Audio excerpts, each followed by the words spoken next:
Hi everyone, Mira here for another video. I decided to make this one instead of waiting till later in the week because rewatching the videos that I made yesterday, I noticed some areas I could have covered a little bit better. So this will start the first actual video of the vlog. Again, if you want to see more videos, feel free to like, comment, subscribe. Let me know what you guys want to hear. I'm hoping to be able to do at least 2 videos a week. And so far this will be number 3, so I think I'm off to a pretty good start.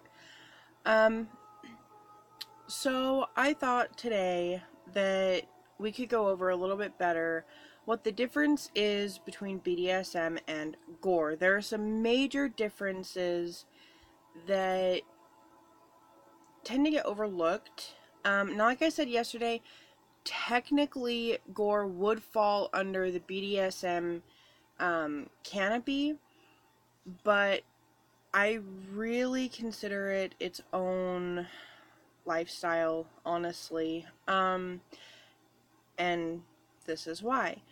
So, we went over the fact that with BDSM you can have multiple terms. You can be a sub, a slave, a pet, a baby girl, whatever. With gore, you're a slave. That's it. You're either a slave or you're a free, right? Which is your master, your mistress. There are also some concepts that are in BDSM that are not in gore.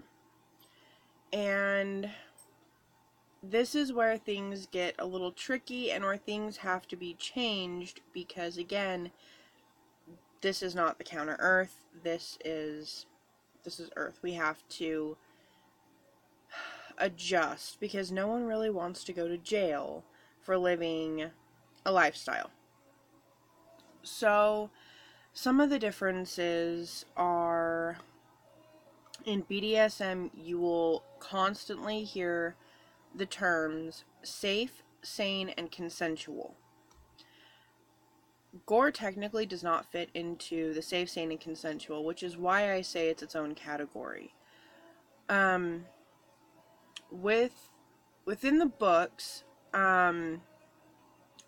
you could be force collared. There were girls brought from Earth to Gore, right, which sits on the other side of our sun and is hidden by the Priest Kings and their technologies. When you get there, you're a collared slave. You learn or you die. It's as simple as that. You had no say in who your owner was whatsoever. Here on Earth, we do. Right? So, here's one of those differences, because we can't live that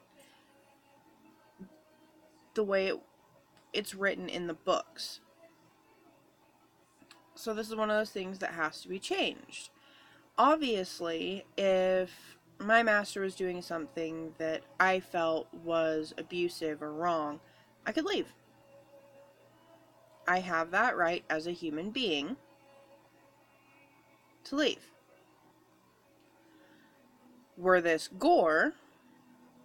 actually gore, we would not have that ability. Period. End of story. So that's where we have to tweak things. Now, as far as the safe, sane, and consensual with BDSM and why gore doesn't fit it, force collarings.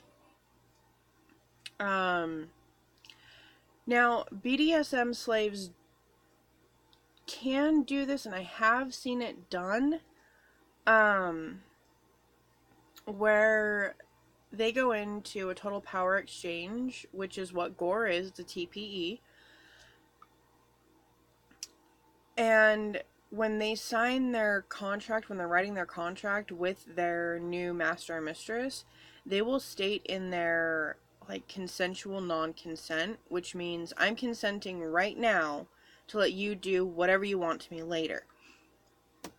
That is not considered safe, sane, or consensual, but there are people in BDSM that do it, and that is what perfectly describes gore. It is consensual non-consent. When, we as slaves, okay, go into the Gorian lifestyle, there's, in that moment, when we decide to take our owner's collar or whatever, even when we're considering taking a collar, when we're considering the lifestyle at all, really, we've already agreed that we're okay with not having any say. It's consensual non-consent. This pisses a lot of people off because there are people out there that will take advantage of this and get extremely abusive. That's where things can get really scary with gore. So far, the people I have met, have been pretty awesome. I haven't met anyone too horrible. Most of my encounters are online, however. I have only ever actually met one other Gorian face to face. So I don't have a whole lot to go on, unfortunately. Most Gorians are pretty accepting.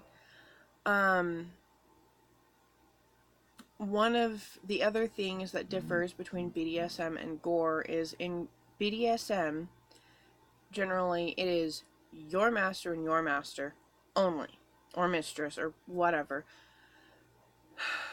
Not trying to be sexist here, I'm sorry. But it's your owner and your owner only that can touch you, that can punish you, whatever. With gore, generally speaking, were this, how it was supposed to be lived, how the way it was written in the books, anyone can punish a slave. Any free can punish a slave. They may have to answer to that slave's owner, but anyone can punish a slave. A slave is property. No different than cattle or a favorite pet. I mean, that sounds harsh and it sounds cruel, but if you really think about it, there are people out there who have pets that they pamper, and I'm guilty of this. I have a 3-year-old German Shepherd mix who is spoiled freaking rotten by both me and Master. You can see the same thing with slaves. It can go either way. And there can be a middle ground. Master may be sweet and kind and loving sometimes, but be strict and harsh and a total hard ass at others. That's how my master is. It depends on the day, it depends on his mood, and it depends what he has to come home to. If I have slacked off, he is more likely to be in a very bad mood. He has never abused me, though. Our relationship is not abusive, so I just want to state that again because I know people are going to try and twist what I say. So, and you'll have to excuse me, I am like half asleep. I was out late last night with Master and visiting friends, and we didn't get home until really late, so I slept way later than I normally would have. And I'm still trying to wake up. This is actually a good example of one of my typical days. Master usually texts me on his breaks at work because he cannot have his phone at work. And I was not awake when he went on his first break at about 10:30.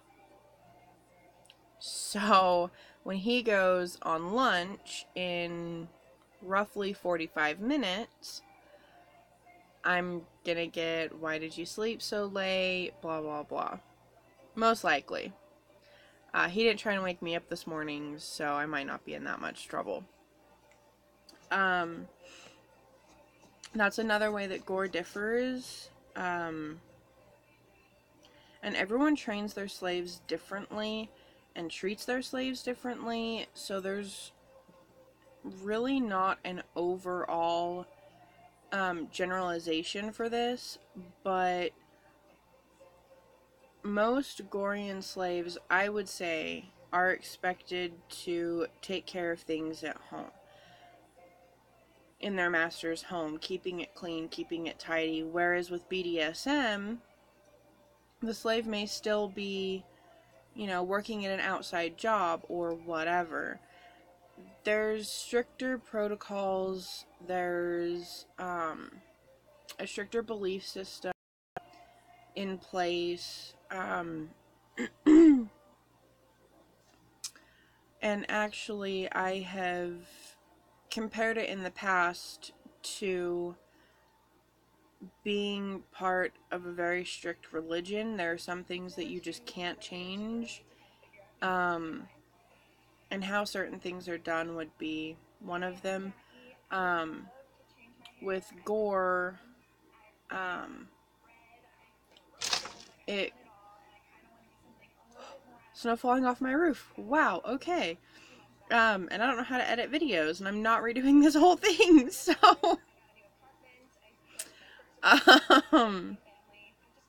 I completely lost my train of thought, you guys. I'm so sorry. Holy cow. Oh, with gore, it can, in a lot of people's eyes, border on abuse, but so can BDSM. And I find gore to be more of what I need than BDSM. To me, with BDSM, there's no...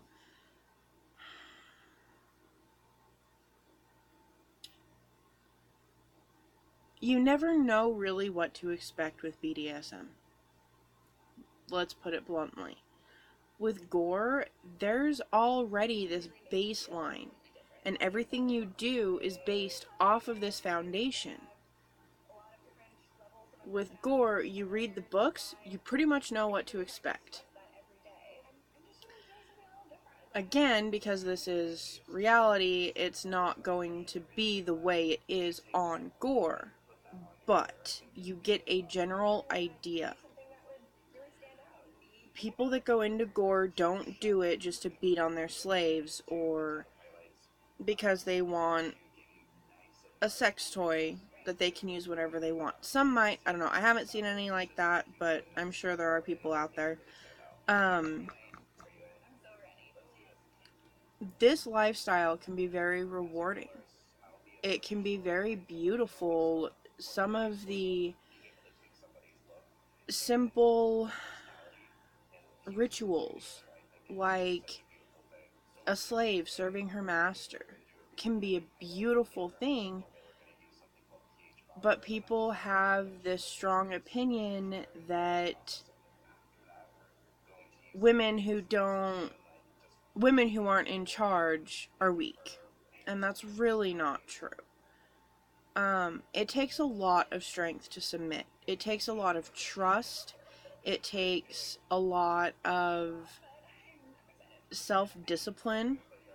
And I say self-discipline because of the fact that I have to be able to keep myself in line so that I don't anger my master, or another free for that matter. I have to be able to take a deep breath and go, I can't lose my temper. I need to phrase this carefully. Because all losing my temper is going to do is upset my master, and I don't want that. So there really is a lot to it if people would just take a chance to look, instead of automatically assuming that anyone in BDSM or gore is being abused, because we're not. Like I said, I've never been happier than I am with my master, and I'm actually a part of a few pages on Facebook where I'm now connecting with fellow Gorians, and it's amazing to see just how many there are. On top of the Gorians I see on IMVU, which is the 3D roleplay online chat thing.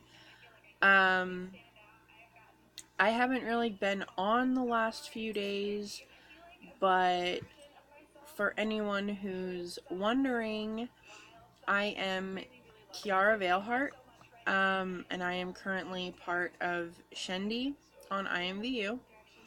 I do not get on all that often.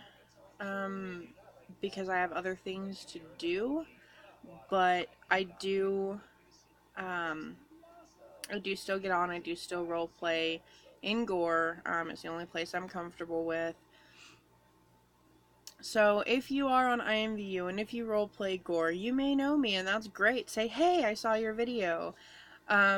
If you happen to be in one of the Gorian groups on Facebook that I'm now in and you see this video, shoot me a message. Say hi. I'm not going to go around giving out my Facebook information, but I am in groups, so if anyone from those groups does see this and goes, hey, this is Mira, shoot me a message, say hi. I'm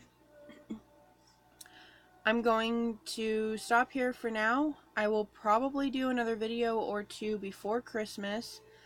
We don't celebrate Christmas personally, me and Master. We don't have kids and we're not very close with most of our family. So Christmas is just another day. Um, and Master will actually be working on Christmas. So depending on how things go, I will have a couple more videos up before then. I may even do a video a day. So, like I said at the beginning of the video, like, comment, subscribe, let me know any questions that you have, any opinions, tell me if you've seen me before, just whatever. I hope to hear from you guys, and I will see you later.